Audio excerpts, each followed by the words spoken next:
সুপ্রিয় বন্ধুগণ, সকলকে আরও একটি নতুন ভিডিওতে শুভেচ্ছা সহ স্বাগত জানাচ্ছি। ভিউয়ার্স, আমরা এখন যেখান থেকে জাল তুলতেছি এই গ্রাউন্ডটা হচ্ছে বঙ্গোপসাগরের এলিফ্যান্ট গ্রাউন্ড। আর এই এলিফ্যান্ট গ্রাউন্ড থেকে আপনাদের সকলকে আবারও শুভেচ্ছা সহ স্বাগত জানাচ্ছি। দর্শক, আজকের দিনটা অনেক সুন্দর এবং অনেক চমৎকার একটি দিন, কারণ আজকের দিনটা সমুদ্রের কোনো মেঘ নেই এবং তেমন একটা বাতাসও নেই। সমুদ্রের পানিটা একদম শান্ত। আর এই শান্ত সমুদ্র থেকে আমাদের নাবিকরা এখন দেখুন জাল তোলার কাজে ব্যস্ত। আজকের ট্রলে অসাধারণ মাছ পেয়েছি। এই ট্রলে যদিও মাছ আমরা অল্প পেয়েছি, বাট মাছগুলো কিন্তু অনেক অনেক সুন্দর এবং কোয়ালিটি সম্পূর্ণ মাছ। তো সম্পূর্ণ মাছ আমি আপনাদেরকে দেখাবো। তার আগে আপনাদেরকে বলতে চাই, আপনারা কে কোথা থেকে আমার এই ভিডিও দেখছেন অবশ্যই কমেন্ট করে জানিয়ে দেবেন, কারণ আপনারা যে কমেন্ট করেন সেগুলো কিন্তু আমি লক্ষ্য করি এবং আমি দেখি। তো আপনারা যেই জায়গা থেকে কমেন্ট করেন, যদি কমেন্টটা করেন তাহলে আমি জানতে পারবো যে আপনি এই জায়গায় থাকেন। তো তাতে হলো কি, আপনাদের সাথে আমার একটা সম্পর্ক তৈরি হলো, আমি আপনাদেরকে চিনে রাখলাম। ভবিষ্যতে ফিশিং ভেসেলের যে কোনো তথ্য যদি আপনারা জানতে চান আমার কাছ থেকে অবশ্যই পাবেন। তো ভিউয়ার্স, দেখুন আমরা এখন এই ভর দুপুরে সমুদ্র থেকে জাল তুলতেছি। আর আমাদের এই জালটা কিন্তু অনেক লম্বা একটা জাল। আমাদের এই জালটা প্রায় 80 মিটার লম্বা, বিশাল একটি জাল। তো সমুদ্রের নিচে এই জালটা কিন্তু ওপেনিং হয় প্রায় 25 মিটারের মতো। তো বুঝতেই পারছেন যে বিশাল একটি জাল। এই জালটা এখন সমুদ্র থেকে উঠানো হচ্ছে। এই যে দেখতে পাচ্ছেন আমাদের বয়া চলে এসছে। তো আপনারা ভিডিওটা কন্টিনিউ করুন, দেখতে থাকুন আমাদের জাল কিভাবে উঠানো হয় এবং আপনাদেরকে আমি মাছগুলো দেখাবো। এবং আজকের ভিডিওটা আপনার কেমন লাগছে অবশ্যই অবশ্যই কমেন্ট করে জানাবেন।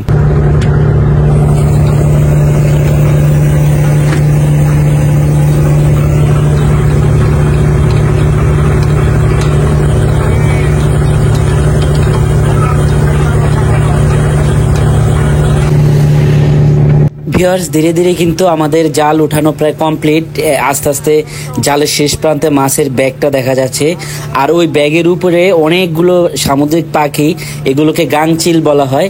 এই গাংচিলগুলো দেখুন মাছ খাওয়ার জন্য কিভাবে উড়াউড়ি করতেছে। আমরা যখন সমুদ্র থেকে জাল তুলি প্রায় সময় আমরা এই গাংচিলগুলো দেখতে পাই, কারণ এগুলো মাছ খাওয়ার জন্য আমাদের জাহাজের আশেপাশে ঘোরাঘুরি করে। তো দেখুন ভিউয়ার্স, এই যে মাছের ব্যাগটা দেখা যাচ্ছে, এখানে প্রায় 2 সিঙ্গেল মাছ, প্রায় 1 টনের মতো মাছ হবে। আর আজকের সমুদ্রটা দেখুন মাশাল্লাহ কত সুন্দর। দুপুরবেলা তো রোদের কারণে খুবই ভালো লাগতেছে। চারিদিকটা খুবই সুন্দর, একদম শান্ত সমুদ্র। আর পানিগুলোর কালারটা দেখুন ভিউয়ার্স, একদম নীল, তাই না? তো এই নীল সমুদ্র থেকে আমাদের মাছের ব্যাগ উঠানো হচ্ছে। আমাদের সকল নাবিকরা এখন প্রস্তুতি নিয়ে রেখেছে যে মাছগুলো কখন উঠবে এবং এই মাছের কাজ করার জন্য তারা সবাই মুখিয়ে আসছে। তো দেখুন ভিউয়ার্স, আমাদের ধীরে ধীরে কিন্তু মাছের ব্যাগটা উঠানো হয়ে গেছে। এখন রশি খুললে আমরা আসলে বলতে পারবো যে এখানে কি মাছ।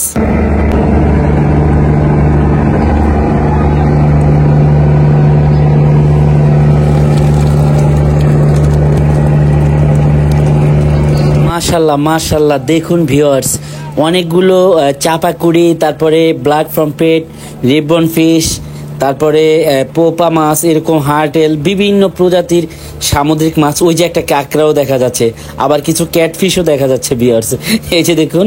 তো ভিউয়ার্স, এই যে দেখুন আজকের মাছগুলো কত সুন্দর। তো অবশ্যই আপনারা জানাবেন কমেন্ট করে যে এই মাছগুলো আপনাদের কেমন লাগে। এখানে দেখুন ভিউয়ার্স, চাপাকুড়ি মাছগুলো জীবিত। এই যে দেখুন কিভাবে লাফাচ্ছে, ওরে বাপ রে বাপ। দেখি আমি একটু হাত দিয়ে ধরতে যাই, এটাকে ধরতে পারি কি না, কারণ জীবিত অবস্থায় মাছগুলো কিন্তু অনেক শক্তিশালী হয়ে থাকে। ওরে রে, আমি আসলে ধরার মতো ক্ষমতা আমার নেই, কারণ এই মাছগুলো জীবিত অবস্থায় প্রচুর শক্তি থাকে। লেজ দিয়ে যদি একবার বাড়ি দেয় তাহলে কিন্তু ব্যথা পাওয়া যায় ভিউয়ার্স।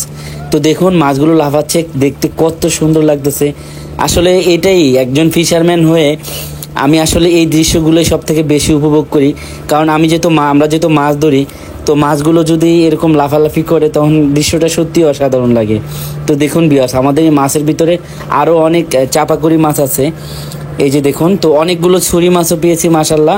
আল্লাহ আমাদেরকে অনেকগুলো মাছ দিয়েছে। তো এতগুলো মাছের ভিতরে দেখুন ভিউয়ার্স, একটা ইলিশ মাছও এসেছে। দেখি ইলিশ মাছটা কি মাছ, কীরকম দেখা যাচ্ছে। ও দেখেন ভিউয়ার্স, ইলিশ মাছটা কিরকম লাল টকটকা। আসলে এই ধরনের মাছ কিন্তু খেয়ে তেমন একটা মজা নেই, কারণ ইলিশ মাছগুলো লম্বা, এগুলো তো তেল নেই। যে ইলিশ মাছের তেল থাকে না সেই ইলিশ মাছ খেয়েও কিন্তু মজা নেই ভিউয়ার্স।